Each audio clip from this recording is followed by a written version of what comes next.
My name is Chivonne Noel, and I help women overcome grief and loss without feeling alone. So I self-published my first book. It's a memoir, and I titled it Good Grief, Viewing Life's Tribulations Through an Optimistic Lens. I share my story and the wow factors, things that make you say good grief. Also how I took so many things that were in a dark place, such as grief, and still was able to look at them from a good point, a positive outlook, or like I like to say, through an optimistic lens. I had a story to share, and so I decided to sit down and write my book because I wanted to be able to reach the mass. I felt that I didn't go through losing so many close loved ones for nothing.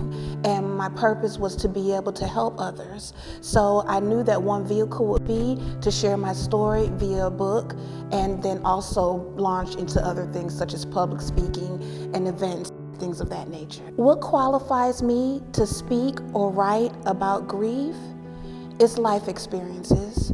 In 2015, I buried my mother after an 8-year battle with colorectal cancer.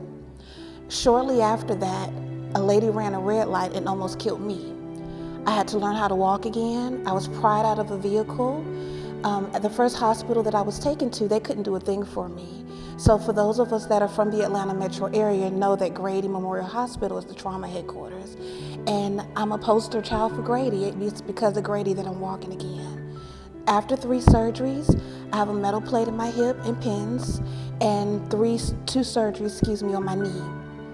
I had to go through a year of physical therapy to rehab and to get back walking.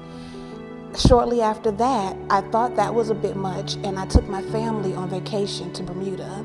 My son, my husband, and my grandmother.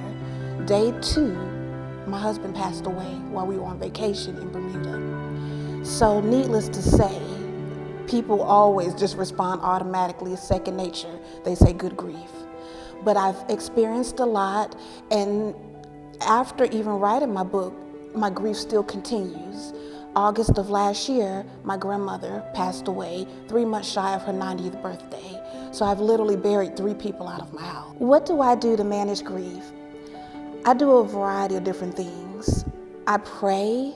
My spiritual and religious standpoints are my foundation.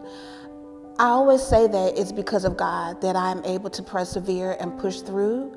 I'm a strong believer in the power of prayer, and I also know that through God I can do anything. In addition to that, I stay very optimistic, positive thoughts.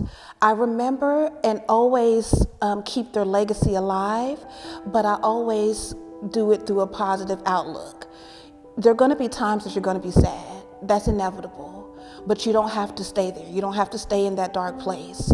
So when I do those to get there or feel that way, I always try to channel that energy into something positive.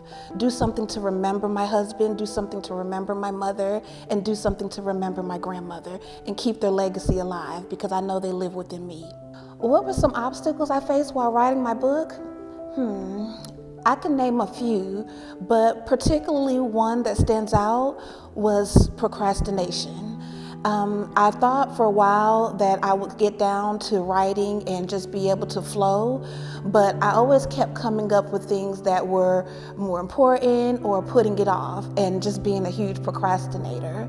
Ironically, I got chosen for the first time ever to serve for jury duty. That's how I wrote my book. I sat in jury duty for a week and never got caught for a case, but I took my laptop every day and sat there for 8 hours for a week.